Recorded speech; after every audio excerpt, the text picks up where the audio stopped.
Hi all, welcome to Deeksha academy. അപ്പോൾ നമുക്ക് അടുത്ത മൊഡ്യൂള് നോക്കാം, ധർമ്മശാസ്ത്രം എന്ന് പറയുന്ന മൊഡ്യൂള്. ഇവിടെ സിലബസിനകത്ത് 5 ഭാഗങ്ങളായിട്ടാണ് ധർമ്മശാസ്ത്രം എന്ന് പറയുന്ന മൊഡ്യൂള് തിരിച്ചിരിക്കുന്നത്. ധർമ്മസ്രോതസ്സുകൾ, ആചാരവിമർശം, വ്യവഹാര വിമർശം, പ്രായശ്ചിത്ത വിമർശം, ശ്രാദ്ധ വിമർശം, ഇങ്ങനെ 5ആയിട്ടാണ് തിരിച്ചിരിക്കുന്നത്. പക്ഷെ ഞാൻ ക്വസ്റ്റ്യൻ വന്നത് വെച്ചിട്ട് ധർമ്മലക്ഷണം, ധർമ്മഭേദം, ധർമ്മശാസ്ത്ര സാഹിത്യം, ആചാരവിമർശം, വ്യവഹാര വിമർശം, പ്രായശ്ചിത്ത വിമർശം, ശ്രാദ്ധ വിമർശം, അതുപോലെ തന്നെ ഇതിനുള്ളിൽ തന്നെ വരുന്നതാണ്, അതൊന്ന് എടുത്ത് പറഞ്ഞത് സംസ്കാരം, വിവാഹം, മഹാപാതകം. ഈ ഭാഗത്തുനിന്ന് ക്വസ്റ്റ്യൻസ് വരാറുള്ളതുകൊണ്ട്, പ്രധാനമായിട്ടും വരുന്നതുകൊണ്ട് ഞാൻ അതൊന്ന് എടുത്ത് എഴുതിയതാണ്. ഇത്രയും ഭാഗത്തു നിന്നാണ് മെയിനായിട്ട് നമുക്ക് ക്വസ്റ്റ്യൻസ് ചോദിക്കുന്നത് കണ്ടിട്ടുള്ളത്. ധർമ്മലക്ഷണം, ധർമ്മഭേദം, ധർമ്മശാസ്ത്ര സാഹിത്യം, ആചാരവിമർശം, വ്യവഹാര വിമർശം, പ്രായശ്ചിത്ത വിമർശം, ശ്രാദ്ധ വിമർശം, സംസ്കാരം, വിവാഹം, മഹാപാതകം. വലിയ കാര്യങ്ങളൊന്നുമില്ല, ഇത്രയും കണ്ടിട്ട് പ്രശ്നമില്ല. നമുക്ക് വളരെ കുറച്ച് മാത്രമേ ഇതിനകത്ത് നോക്കാൻ പറ്റൂ. കാരണം ക്വസ്റ്റ്യൻസ് എവിടെ നിന്നാണ് വരുന്നതെന്ന് ഏകദേശം ഒരു ക്വസ്റ്റ്യൻസ്, വർഷത്തെ ക്വസ്റ്റ്യൻസ് കണ്ടിട്ട് ഞാൻ ചെയ്തതാണ്. പക്ഷേ ഓരോ വർഷവും ഏരിയാസ് കൂടാറുണ്ട് ധർമ്മശാസ്ത്രത്തിൽ. ബാക്കിയുള്ള മൊഡ്യൂളുകളെ പോലെ നമുക്കങ്ങനെ ഒരു ഏരിയ കൃത്യമായിട്ട് പറയാൻ പറ്റാത്തൊരു ഭാഗമാണിത്. അതുകൊണ്ട് തന്നെ നമുക്ക് നോക്കാവുന്നതിൻ്റെ പരമാവധി നോക്കാമെന്നേ ഉള്ളൂ. ബാക്കി ഏത് ഭാഗത്തു നിന്നാണ് ചോദിക്കുന്നതെന്ന് നമുക്ക് പ്രെഡിക്റ്റ് ചെയ്യാൻ പറ്റാത്ത രീതിയിലാണ് ക്വസ്റ്റ്യൻസ് ഉണ്ടാവുക. എന്നാലും സ്ഥിരമായി ചോദിക്കുന്ന കുറച്ച് ഭാഗങ്ങൾ നോക്കി പോകാമെന്നേ ഉള്ളൂ. ചില ഭാഗങ്ങൾ നമുക്ക് ഒട്ടും ഏത് ഭാഗത്തു നിന്നാണെന്ന് ചോദിക്കുന്നതെന്ന് മനസ്സിലാവാത്ത രീതിയിലുള്ള ചോദ്യങ്ങളാണ് ഉണ്ടാവുന്നത്. നമുക്ക് ആദ്യം ധർമ്മലക്ഷണം നോക്കാം. ഇതിൽ ഞാൻ ആദ്യം കൊടുത്തിരിക്കുന്ന, അതായത് ഈ പേജിൽ കൊടുത്തിരിക്കുന്ന ലക്ഷണങ്ങൾ ജസ്റ്റ് ഒന്ന് ഇങ്ങനെയും ഉണ്ട് എന്ന് അറിഞ്ഞിരിക്കാൻ വേണ്ടി മാത്രമാണ്. സാധാരണ ചോദിച്ച് കണ്ടിട്ടുള്ളത് മനുസ്മൃതിയിലെയും വിഷ്ണുസ്മൃതിയിലെയും യാജ്ഞവൽക്യ സ്മൃതിയിലെയൊക്കെ ധർമ്മലക്ഷണമാണ്. പക്ഷേ ഇത് ഞാനൊന്ന് വായിക്കാം. ചാർവാകന്മാർ പറയുന്നത്, യേന കർമ്മണ വ്യക്തിത്വസ്യ ലൗകികോത്കർഷ സിദ്ധി ജായതേ സ ധർമ്മ എന്നാണ് ചാർവാകന്മാർ ധർമ്മത്തെപ്പറ്റി പറഞ്ഞത്. ജൈനന്മാർ പുണ്യവിശേഷ നിർമ്മിത ദേഹാരംഭക പുദ്ഗളനാമക പരമാണുരേവ ധർമ്മ, അവിടെ ധർമ്മത്തെ പുദ്ഗളമായിട്ടാണ് പറയുന്നത്. അപ്പോൾ അത് ജൈനന്മാരുടെ അഭിപ്രായമാണ്. ചാർവാകന്മാർ പറഞ്ഞത് യേന കർമ്മണ വ്യക്തിത്വസ്യ ലൗകികോത്കർഷ സിദ്ധി ജായതേ സ ധർമ്മ.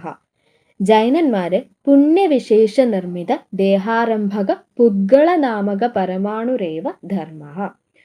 യോഗശാസ്ത്ര, അതായത് യോഗദർശനത്തിൻ്റെ ആചാര്യന്മാർ പറയുന്നത് ശൗച, സന്തോഷ, സ്തപ, സ്വാധ്യായ, ഈശ്വര പ്രണിധാനാനി നിയമാഹ ധർമ്മ. ധർമ്മത്തിൻ്റെ ലക്ഷണമായിട്ട് യോഗത്തിൽ പറയുന്നത് ശൗചം, സന്തോഷം, തപം, സ്വാധ്യായം, ഈശ്വര പ്രണിധാനം എന്നിവയാണ് ധർമ്മത്തിൻ്റെ ലക്ഷണമായിട്ട് പറയുന്നത്. അത് യോഗത്തിൽ. അർത്ഥസംഗ്രഹത്തിൽ വേദപ്രതിപാദിത പ്രയോജനവത് അർത്ഥോ ധർമ്മ എന്ന് അർത്ഥസംഗ്രഹത്തിൽ പറയുന്നു. മീമാംസയിൽ ചോദനാലക്ഷണോ അർത്ഥോ ധർമ്മ എന്ന് മീമാംസയിൽ പറയുന്നു. അതുപോലെ തർക്കസംഗ്രഹത്തിൽ വിഹിത കർമ്മജന്യോ ധർമ്മ എന്നും, വസിഷ്ഠൻ, അതായത് വസിഷ്ഠധർമ്മസൂത്രത്തിൽ ശ്രുതിവിഹിതോ ധർമ്മമെന്നും, വേദാന്തത്തിൽ അന്ധകരണ ശുദ്ധി സാധകം കർമ്മം ധർമ്മമെന്നും പറയുന്നു. ഇതോടി പറയാം, യേന കർമ്മണ വ്യക്തിത്വസ്യ ലൗകികോത്കർഷ സിദ്ധി ജായതേ സ ധർമ്മ എന്ന് ചാർവാകന്മാര്, പുണ്യവിശേഷ നിർമ്മിത ദേഹാരംഭ പുദ്ഗളനാമക പരമാണുരേവ ധർമ്മ എന്ന് ജൈനന്മാരും, ശൗച, സന്തോഷ, തപ, സ്വാധ്യായ, ഈശ്വര പ്രണിധാനാനി നിയമാഹ ധർമാഹ എന്ന് യോഗ ദർശനത്തിലും, വേദപ്രതിപാദിത പ്രയോജനവത് അർത്ഥോ ധർമ്മ എന്ന് അർത്ഥസംഗ്രഹത്തിലും, ചോദനാലക്ഷണോ അർത്ഥോ ധർമ്മ എന്ന് മീമാംസയിലും, വിഹിത കർമ്മജന്യോ ധർമ്മ എന്ന് തർക്കസംഗ്രഹത്തിലും, ശ്രുതിവിഹിതോ ധർമ്മ എന്ന് വസിഷ്ഠധർമ്മസൂത്രത്തിലും, അന്ധകരണ ശുദ്ധി സാധകം കർമ്മ ധർമ്മ എന്ന് വേദാന്തത്തിലും പറയുന്നു. അത് അറിഞ്ഞിരിക്കാൻ വേണ്ടിയിട്ടാണ് ഇനി നമ്മൾ പ്രധാനമായിട്ടും പഠിക്കേണ്ടത്. മനുസ്മൃതിയിലും വിഷ്ണുസ്മൃതിയിലും യാജ്ഞവൽക്യ സ്മൃതിയിലും ധർമ്മത്തെപ്പറ്റി പറയുന്ന കാര്യങ്ങളാണ്. അതിൽ മനുസ്മൃതിയിൽ പറയുന്നത് ലക്ഷണത്തോടു കൂടിയതാണ് ധർമ്മം എന്നാണ് പറയുന്നത്. അതായത് ധർമ്മത്തിൻ്റെ ലക്ഷണമായിട്ട് 10 കാര്യങ്ങൾ പറയുന്നുണ്ട്.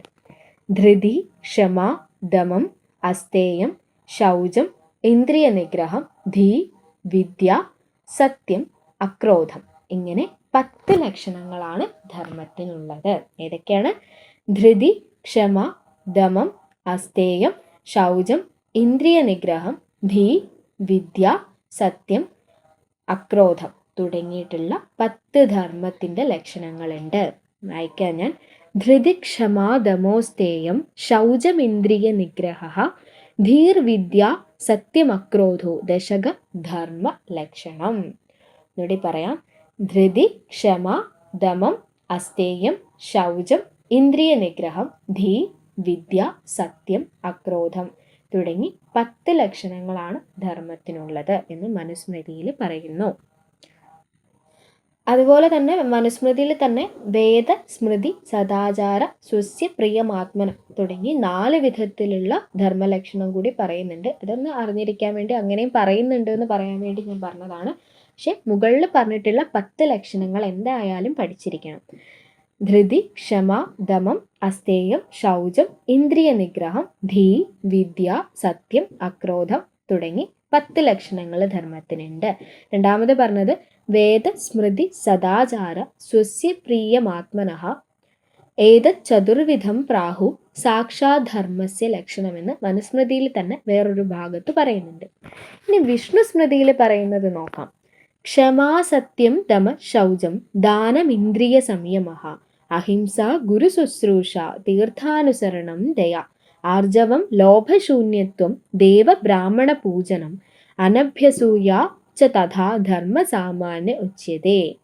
ക്ഷമ, സത്യം, ദമം, ശൗചം, ദാനം, ഇന്ദ്രിയ സംയമം, അഹിംസ, ഗുരുശുശ്രൂഷ, തീർത്ഥാനുസരണം, ദയ, ആർജവം, ലോഭശൂന്യത്വം, ദേവബ്രാഹ്മണ പൂജനം, അനഭ്യസൂയ.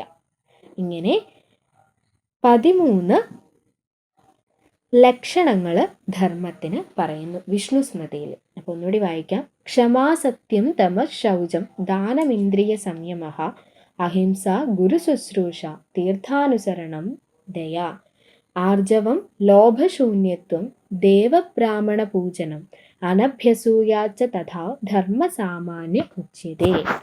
യാജ്ഞവൽക്യ സ്മൃതിയിൽ എന്താ പറയുന്നത്? ധർമ്മോ നാമ യജ്ഞ, സദാചാര, ദമ, അഹിംസ, ദാന, സ്വാധ്യായാദി ദേശകാല സാപേക്ഷഃ. യജ്ഞ, സദാചാര, ദമ, അഹിംസ, ദാന, സ്വാധ്യായം ഇതിനെയാണ് ധർമ്മം എന്ന് യാജ്ഞവൽക്യ സ്മൃതിയിൽ പറയുന്നത്. ഒന്നുകൂടി നോക്കാം. മനുസ്മൃതിയിൽ ധൃതി, ക്ഷമ, ദമോസ്തേയം, ശൗചമിന്ദ്രിയ നിഗ്രഹ, ധീർവിദ്യ, സത്യമക്രോധോ ദശക ധർമ്മലക്ഷണം എന്ന് മനുസ്മൃതിയിൽ പറയുന്നു. അതായത് ധൃതി, ക്ഷമ, ദമം, അസ്തേയം, ശൗചം, ഇന്ദ്രിയ നിഗ്രഹം, ധീ, വിദ്യ, സത്യം, അക്രോധം ഇങ്ങനെ 10 ലക്ഷണങ്ങൾ മനുസ്മൃതിയിൽ. വിഷ്ണു സ്മൃതിയിൽ എന്താ പറയുന്നത്? ക്ഷമ, സത്യം, ദമ, ശൗചം, ദാനമിന്ദ്രിയ സംയമഃ, അഹിംസ, ഗുരുശുശ്രൂഷ, തീർത്ഥാനുസരണം, ദയ, ആർജവം, ലോഭശൂന്യത്വം, ദേവബ്രാഹ്മണ പൂജനം, അനഭ്യസൂയാച്ച തഥാ ധർമ്മ സാമാന്യ ഉച്യതേ എന്ന് വിഷ്ണു സ്മൃതിയിൽ പറയുന്നു. ഏതൊക്കെ? ക്ഷമ, സത്യം, ദമം, ശൗചം, ദാനം, ഇന്ദ്രിയ സംയമം, അഹിംസ, ഗുരുശുശ്രൂഷ, തീർത്ഥാനുസരണം, ദയ, ആർജവം, ലോഭശൂന്യത്വം, ദേവബ്രാഹ്മണ പൂജനം, അനഭ്യസൂയ ഇങ്ങനെ 13 ലക്ഷണങ്ങൾ ധർമ്മത്തിന് പറയുന്നു. യാജ്ഞവൽക്യ സ്മൃതിയിലോ ധർമ്മോ നാമ യജ്ഞ, സദാചാര, ദമ, അഹിംസ, ദാന, സ്വാധ്യായാദി ദേശകാല സാപേക്ഷഃ. യജ്ഞം, സദാചാരം, ദമം, അഹിംസ, ദാനം, സ്വാധ്യായം ഇങ്ങനെ 6 ലക്ഷണങ്ങളാണ് യാജ്ഞവൽക്യ സ്മൃതിയിൽ പറയുന്നത്. അതുപോലെ തന്നെ ഭഗവത്ഗീതയിലൊക്കെ ഇതുപോലെ ധർമ്മത്തിൻ്റെ ലക്ഷണം പറയുന്നുണ്ട്. പക്ഷെ ജനറലായിട്ട് ഈ 3 കാര്യങ്ങളും അറിഞ്ഞിരിക്കണം, മറ്റേതും നോക്കി വെക്കുക. അപ്പോൾ ആദ്യത്തെ ഭാഗം ഞാൻ പറഞ്ഞിട്ടുള്ള ധർമ്മലക്ഷണം എന്ന് പറയുന്ന ഏരിയ ഇവിടെ കഴിഞ്ഞു. നമുക്ക് ക്വസ്റ്റ്യൻസ് വർക്കൗട്ട് ചെയ്യുന്ന സമയത്ത് ഏതെങ്കിലും ഭാഗങ്ങൾ നമ്മൾ വിട്ടുപോയിട്ടുണ്ടെങ്കിൽ അപ്പോൾ പറഞ്ഞു പോകാം. ഇനി ധർമ്മഭേദം നോക്കാം. മറ്റൊരു പ്രധാനപ്പെട്ട ഏരിയ ആണ് ധർമ്മഭേദം. കാരണം ഇതിൽ നിന്ന് കുറച്ചധികം ക്വസ്റ്റ്യൻസ് ചോദിക്കാറുള്ളൊരു ഭാഗമാണ്. നമുക്ക് നോക്കാം. പരാശര അത് ഞാൻ കാര്യം പറയാം. പരാശര സ്മൃതിയിൽ ശ്രൗതമെന്നും സ്മാർത്ഥമെന്നും ധർമ്മത്തെ 2 ആയിട്ട് തിരിക്കുന്നുണ്ട്. അതുപോലെ തന്നെ സ്മാർത്ഥധർമ്മങ്ങൾ 6 പറയുന്നുണ്ട്. അതായത് യാജ്ഞവൽക്യ സ്മൃതിയുടെ മിതാക്ഷര ടീക്ക, വിജ്ഞാനേശ്വരൻ്റെ ടീക്കാഗ്രന്ഥത്തിൽ ധർമ്മത്തിന് 6 ഭേദങ്ങൾ പറയുന്നുണ്ട്. വർണ്ണധർമ്മം, ആശ്രമധർമ്മം, വർണ്ണാശ്രമധർമ്മം, ഗുണധർമ്മം, നിമിത്തധർമ്മം, സാധാരണധർമ്മം. ഇതിനെ കോമൺ ആയിട്ട്, അതായത് ഇതിന് മുഴുവനായിട്ട് സ്മാർത്ഥധർമ്മം എന്നറിയപ്പെടാറുണ്ട്. അപ്പോൾ പരാശര സ്മൃതിയിൽ ശ്രൗതധർമ്മമെന്നും സ്മാർത്ഥധർമ്മമെന്നും 2 ഭേദമാണ് ധർമ്മത്തിന് പറഞ്ഞത്. എന്നാൽ ഇവിടെ യാജ്ഞവൽക്യ സ്മൃതിയിലേക്ക് വരുന്ന സമയത്ത് 6 ഭേദങ്ങൾ പറയുന്നുണ്ട്. വർണ്ണധർമ്മം, ആശ്രമധർമ്മം, വർണ്ണാശ്രമധർമ്മം, ഗുണധർമ്മം, നിമിത്തധർമ്മം, സാധാരണധർമ്മം. വിജ്ഞാനേശ്വരൻ്റെ യാജ്ഞവൽക്യ സ്മൃതിയുടെ മിതാക്ഷര ടീക്കയിൽ ഇതിനെ ഒരുമിച്ച് സ്മാർത്ഥധർമ്മം എന്നറിയപ്പെടുന്നു. അപ്പോൾ അത് കോമൺ ആയിട്ട് ഈ ധർമ്മങ്ങളെ 6 ധർമ്മങ്ങളെ സ്മാർത്ഥധർമ്മം എന്ന് അറിയപ്പെടുന്നു. അപ്പോൾ ധർമ്മശാസ്ത്രാനുസാരം സ്മാർത്ഥധർമാഹ കതി ചോദിച്ചു കഴിഞ്ഞാൽ 6 എണ്ണമാണുള്ളത്. അപ്പോൾ അതാണ് ഞാനിവിടെ എഴുതിയിരിക്കുന്നത്. ശ്രൗതം, സ്മാർത്ഥം എന്ന് 2ആയിട്ട് പരാശര സ്മൃതിയിൽ ധർമ്മത്തെ തിരിക്കുന്നു. പിന്നെ ധർമ്മത്തിന് 6 ഭേദങ്ങളാണ് സാമാന്യമായിട്ടുള്ളത്. വർണ്ണധർമ്മം, ആശ്രമധർമ്മം, വർണ്ണാശ്രമധർമ്മം, ഗുണധർമ്മം, നിമിത്തധർമ്മം, പിന്നെ സാധാരണധർമ്മം. ഇതിൽ മുഴുവനായിട്ട് സ്മാർത്ഥധർമ്മം എന്ന് വിജ്ഞാനേശ്വരൻ തൻ്റെ കൃതിയിൽ മിതാക്ഷര ടീക്കയിൽ, യാജ്ഞവൽക്യ സ്മൃതിയുടെ മിതാക്ഷര ടീക്കയിൽ പറയുന്നു. ഇനി നമുക്കിത് ഓരോന്നും എന്താണെന്ന് നോക്കാം. അതാണ് ഈ ധർമ്മഭേദം പറയുന്ന സമയത്ത് മെയിനായിട്ട് നോക്കേണ്ടത്. അപ്പം ഇതൊരു തവണത്തെ ചോദ്യമാണ്. സ്മാർത്ഥധർമ്മങ്ങൾ എത്ര? വിജ്ഞാനേശ്വര മതത്തിൻ്റെ അടിസ്ഥാനത്തിൽ സ്മാർത്ഥധർമ്മങ്ങൾ എത്ര? അല്ലെങ്കിൽ സാധാരണയായിട്ട് ചിലപ്പോൾ സ്മാർത്ഥധർമ്മങ്ങൾ എത്ര എന്ന് ചോദിക്കാൻ സാധ്യതയുണ്ട്. അതുകൊണ്ട് അത് നോക്കി വെക്കാം. അപ്പോൾ വർണ്ണധർമ്മമാണ് ഒന്നാമത്തേത്. അവിടെ നമുക്ക് പ്രധാനമായിട്ട് നോക്കേണ്ടത് 4 വർണ്ണങ്ങളെ പറ്റിയിട്ടാണ്. അതായത് ഏതൊക്കെയാണ്? ബ്രാഹ്മണ, ക്ഷത്രിയ, വൈശ്യ, ശൂദ്ര. ഇവരുടെ ധർമ്മത്തെയാണ് വർണ്ണധർമ്മം എന്ന് പറയുന്നത്. അപ്പം 4 വർണ്ണങ്ങൾ ഏതൊക്കെയാണ്? ബ്രാഹ്മണ, ക്ഷത്രിയ, വൈശ്യ, ശൂദ്ര. ഇതിൽ ഇവർക്ക് വിധിച്ചിട്ടുള്ള കർമ്മങ്ങളാണ് ഇനി പറയുന്നത്. അതൊക്കെ ഈ വർണ്ണധർമ്മത്തിൻ്റെ ഭാഗമായിട്ട് വരുന്നതാണ്. ബ്രാഹ്മണ, ക്ഷത്രിയ, വൈശ്യന്മാർക്ക് ധർമ്മത്തിന് വേണ്ടിയിട്ട് അനുഷ്ഠിക്കേണ്ട കർമ്മങ്ങളാണ് അധ്യയനം, യജനം, ദാനം. ബ്രാഹ്മണന്മാരും ക്ഷത്രിയന്മാരും വൈശ്യന്മാരും ഈ 3 വർണ്ണത്തിലുള്ളവരും ധർമാർത്ഥം അധ്യയനം, യജനം, ദാനം എന്നീ കർമ്മങ്ങളാണ് ചെയ്യേണ്ടത്. ഇതിൽ ജീവകാർത്ഥം, ബ്രാഹ്മണന്മാർ ജീവകാർത്ഥം, ജീവനത്തിന് വേണ്ടി അധ്യാപനം, യാചനം, പ്രതിഗ്രഹം എന്നീ 3 കാര്യങ്ങളാണ്, കർമ്മങ്ങളാണ് ചെയ്യേണ്ടത്. ക്ഷത്രിയന്മാർ യുദ്ധാദി കർമ്മങ്ങളാണ് ചെയ്യേണ്ടത്. വൈശ്യന്മാർ കൃഷി, ഗോരക്ഷ, വാണിജ്യം തുടങ്ങിയ കർമ്മങ്ങളാണ് ചെയ്യേണ്ടത്. അപ്പോൾ ബ്രാഹ്മണന്മാർ ധർമാർത്ഥം അധ്യയനം, യജനം, ദാനം എന്നീ 3 കർമ്മങ്ങളും, ജീവകാർത്ഥം അധ്യാപനം, യാചനം, പ്രതിഗ്രഹം എന്നീ 3 കർമ്മങ്ങളും ചെയ്യണം. ക്ഷത്രിയന്മാർ ധർമാർത്ഥം അധ്യയനം, യജനം, ദാനം എന്നീ കർമ്മങ്ങളും, ജീവകാർത്ഥം യുദ്ധാദി കർമ്മങ്ങളും ചെയ്യണം. വൈശ്യന്മാർ ധർമാർത്ഥം അധ്യയനം, യജനം, ദാനം എന്നീ കർമ്മങ്ങളും, ജീവകാർത്ഥം കൃഷി, ഗോരക്ഷ, വാണിജ്യം തുടങ്ങിയ കർമ്മങ്ങളും ചെയ്യണം. ശൂദ്രന്മാർ ഈ ബ്രാഹ്മണാദി 3 വർണ്ണങ്ങളുടെയും സേവയാണ് ധർമാർത്ഥവും ജീവകാർത്ഥവും ചെയ്യേണ്ടത്. ബ്രാഹ്മണാദീനം ത്രയാണ വർണ്ണാന സേവ ആണ് ശൂദ്രന്മാരുടെ കർമ്മമായിട്ട് പറയുന്നത്. ഇത്രയാണ് ഈ ഒരു വർണ്ണധർമ്മത്തിൻ്റെ ഭാഗമായിട്ട് വരുന്ന പ്രധാനപ്പെട്ട കാര്യങ്ങൾ. നമുക്ക് അടുത്തതായിട്ടുള്ളത് ആശ്രമധർമ്മങ്ങളാണ്. അപ്പോൾ ഇത് ഒന്ന് നോക്കി വെക്കുക. പിന്നെ ഈ സ്മാർത്ഥധർമ്മങ്ങളുടെ പേരും വിജ്ഞാനേശ്വരൻ്റെ കാര്യവും ഒക്കെ ഒന്ന് നോക്കി വെക്കുക. അവിടെ നിന്ന് ചോദ്യങ്ങൾ വരാറുണ്ട്. ഇനി ആശ്രമധർമ്മത്തിലേക്ക് വരുമ്പോൾ നമുക്കറിയാം 4 ആശ്രമങ്ങളാണുള്ളത്. ബ്രഹ്മചര്യാശ്രമം, ഗൃഹസ്ഥാശ്രമം, വാനപ്രസ്ഥാശ്രമം, സന്യാസാശ്രമം. ബ്രഹ്മചര്യം, ഗൃഹസ്ഥം, വാനപ്രസ്ഥം, സന്യാസം. ഈ 4 ആശ്രമങ്ങളിലായിട്ട് വരുന്ന സാധാരണ നിയമങ്ങളെയാണ് ആശ്രമധർമ്മം എന്ന് പറയുന്നത്. അപ്പം 4 ആശ്രമങ്ങൾ: ബ്രഹ്മചര്യാശ്രമം, ഗൃഹസ്ഥാശ്രമം, വാനപ്രസ്ഥം, സന്യാസം. ആശ്രമധർമ്മത്തിൽ ഇത്രയും കാര്യങ്ങൾ, അതായത് ഈ 4 ആശ്രമങ്ങൾ ഏതൊക്കെയാണെന്ന് അറിഞ്ഞിരിക്കേണ്ട കാര്യം മാത്രമേ പ്രധാനമായിട്ട് നമുക്ക് എക്സാമിന് ചോദിക്കുന്ന രീതിയിലുള്ളൊരു ചോദ്യമുള്ളൂ. നമുക്കിനി മെയിനായിട്ട് വരുന്നൊരു ഭാഗം വർണ്ണാശ്രമധർമ്മം എന്ന് പറയുന്ന 3ാമത്തെ ധർമ്മഭേദമില്ലേ, അവിടെ നിന്ന് കുറച്ച് ചോദ്യങ്ങൾ അല്ലെങ്കിൽ കുറച്ച് പ്രധാനപ്പെട്ട കാര്യങ്ങളുണ്ട്. അതായത് ഓരോ ആശ്രമത്തിലും ഓരോ വർണ്ണത്തിലും ചെയ്യുന്ന കാര്യങ്ങൾ, അതായത് ഗൃഹസ്ഥാശ്രമത്തിൽ ബ്രാഹ്മണ വർണ്ണത്തിലുള്ളവർ ചെയ്യുന്നത്, അതുപോലെ ക്ഷത്രിയന്മാർ ചെയ്യുന്നത്, അങ്ങനെ ഓരോ ആശ്രമത്തിലും ഓരോ വർണ്ണത്തിലുള്ളവരും ചെയ്യേണ്ട കാര്യങ്ങൾ, അല്ലെങ്കിൽ അതിൽ പ്രധാനപ്പെട്ട നിയമങ്ങൾ സാധാരണയായിട്ട് ഓരോ ആശ്രമത്തിലും ഓരോ വർണ്ണത്തിൻ്റെയും നിയമങ്ങൾ എന്തൊക്കെയാണെന്നൊക്കെയാണ് വർണ്ണാശ്രമ ധർമ്മം എന്ന് പറയുന്ന മൂന്നാമത്തെ ഭേദത്തിൽ വരുന്നത്. അത് ഏതൊക്കെയാണെന്ന് നോക്കാം. അപ്പോൾ ഗൃഹസ്ഥാശ്രമം എന്ന് പറയുന്ന ആശ്രമം, അതായത് നാല് ആശ്രമങ്ങളിൽ ഗൃഹസ്ഥാശ്രമത്തിൽ എല്ലാ വർണ്ണത്തിലുള്ളവർക്കും അതായത് ഗൃഹസ്ഥാശ്രമത്തിൻ്റെ അധികാരികളായിട്ട് എല്ലാ വർണ്ണത്തിലുള്ളവരും ബ്രാഹ്മണന്മാരും ക്ഷത്രിയന്മാരും വൈശ്യന്മാരും ശൂദ്രന്മാരും ഗൃഹസ്ഥാശ്രമത്തിൻ്റെ അധികാരികളാണ്. അതായത് ഇവർക്ക് എല്ലാവർക്കും ഉള്ളൊരു ധർമ്മമാണ് ഗൃഹസ്ഥാശ്രമം എന്ന് പറയുന്നത്. പക്ഷെ ബ്രഹ്മചര്യാശ്രമം എന്ന് പറയുന്നത് ബ്രാഹ്മണരും ക്ഷത്രിയരും വൈശ്യന്മാരും മാത്രമേ അതിൻ്റെ അധികാരികളായിട്ടുള്ളൂ. വാനപ്രസ്ഥത്തിലേക്ക് വരുമ്പോൾ ബ്രാഹ്മണരും ക്ഷത്രിയരും മാത്രമാണ് വാനപ്രസ്ഥത്തിൻ്റെ അധികാരികൾ. സന്യാസാശ്രമത്തിൻ്റെ അധികാരിയായിട്ട് ബ്രാഹ്മണൻ മാത്രമേ വരുന്നുള്ളൂ.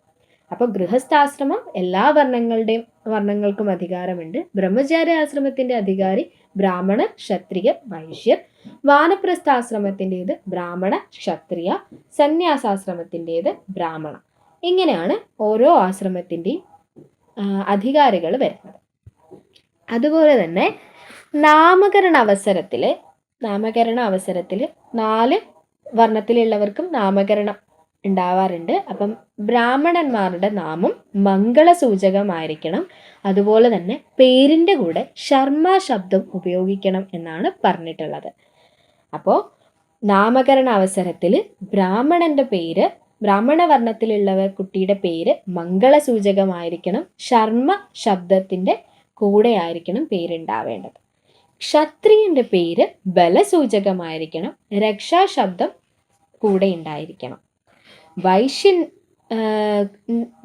വൈശ്യവർണ്ണത്തിലെ കുട്ടിയുടെ പേര് ധനസൂചകമായിരിക്കണം. പുഷ്ടി ശബ്ദം കൂടെ ഉണ്ടായിരിക്കണം. ശൂദ്രവർണ്ണത്തിലുള്ളതിൻ്റെത് കുട്ടിയുടെ പേര് സേവാവൃത്തി സൂചകമായിരിക്കണം. ദാസതാബോധക ശബ്ദമുണ്ടായിരിക്കണം. അപ്പോൾ നാമകരണത്തിൻ്റെ അവസരത്തിൽ ഓരോ വർണ്ണത്തിലും ഓരോ നിയമങ്ങളാണുള്ളത്. ബ്രാഹ്മണൻ്റെ പേര് മംഗളസൂചകമായിരിക്കണം. ശർമ്മ ശബ്ദം കൂടെ ഉണ്ടായിരിക്കണം. ക്ഷത്രിയൻ്റെത് ബലസൂചകമായിരിക്കണം. രക്ഷാശബ്ദം കൂടെ ഉണ്ടായിരിക്കണം. വൈശ്യൻ്റേത് ധനസൂചകമായിരിക്കണം. പുഷ്ടി ശബ്ദം കൂടെ ഉണ്ടായിരിക്കണം. ശൂദ്രൻ്റേത് സേവാവൃത്തി സൂചകമായിരിക്കണം. ദാസതാബോധക ശബ്ദം കൂടെ ഉണ്ടായിരിക്കണം. അതുപോലെ തന്നെ ഉപനയന സംസ്കാരം വരുമ്പോൾ, ഉപനയന സംസ്കാരം ബ്രഹ്മചര്യാശ്രമത്തിൽ മാത്രമുള്ളതാണ്. അങ്ങനെയല്ല, ബ്രഹ്മചര്യാശ്രമത്തിൽ വരുന്നതാണ്. അപ്പോൾ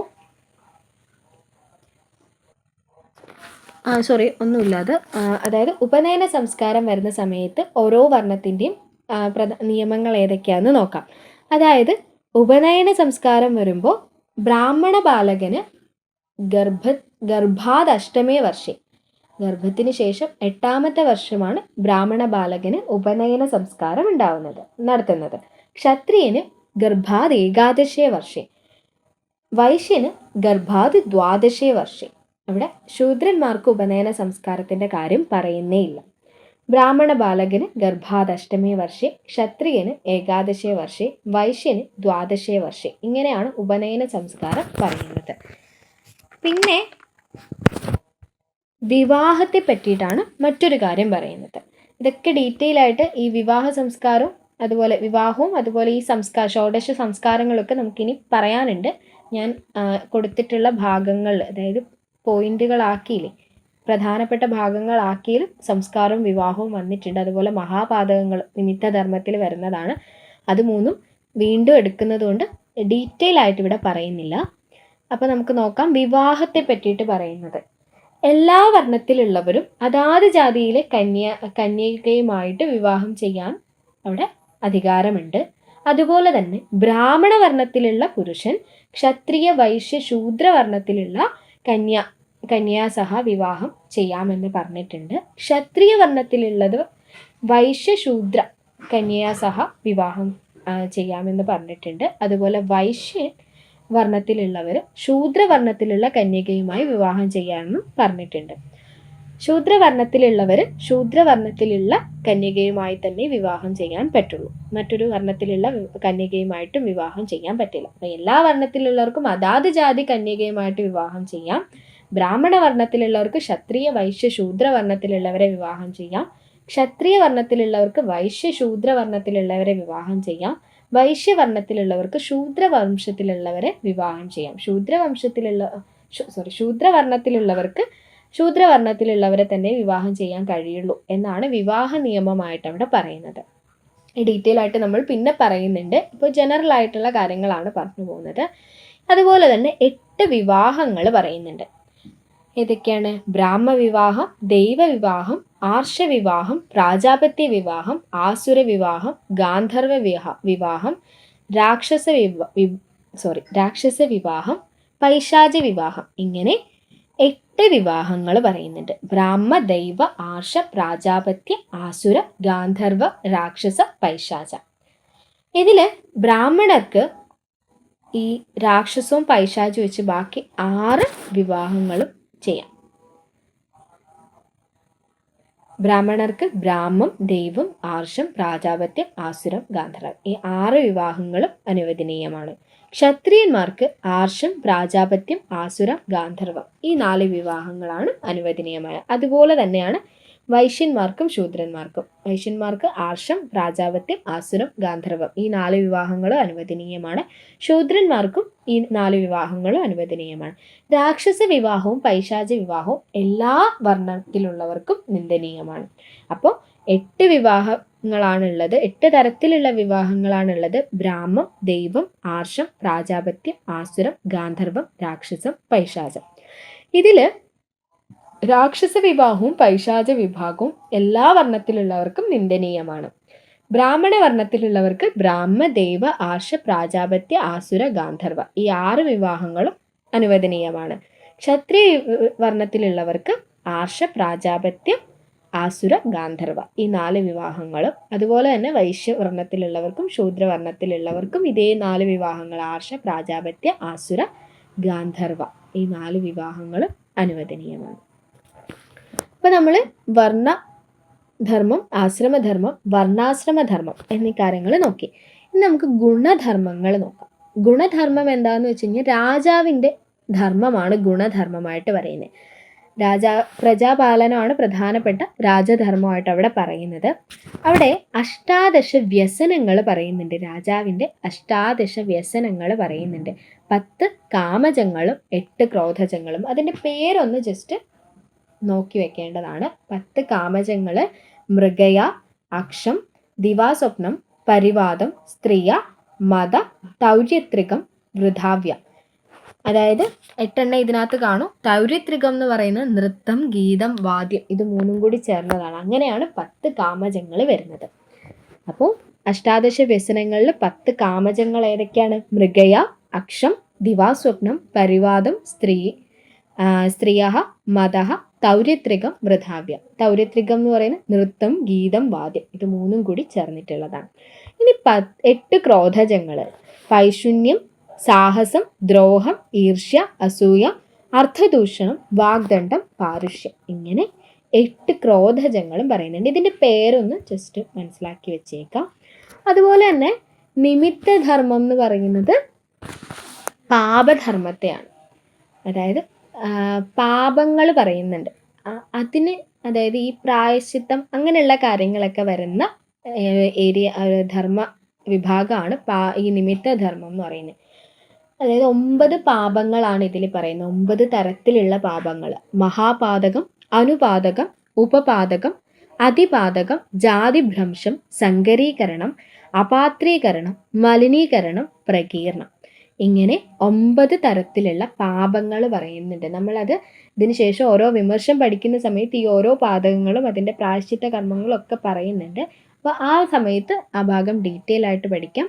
മഹാപാതകം, അനുപാതകം, ഉപപാതകം, അതിപാതകം, ജാതിഭ്രംശം, സങ്കരീകരണം, അപാത്രീകരണം, മലിനീകരണം, പ്രകീർണം ഇങ്ങനെ 9 തരത്തിലുള്ള പാപങ്ങളാണുള്ളത്.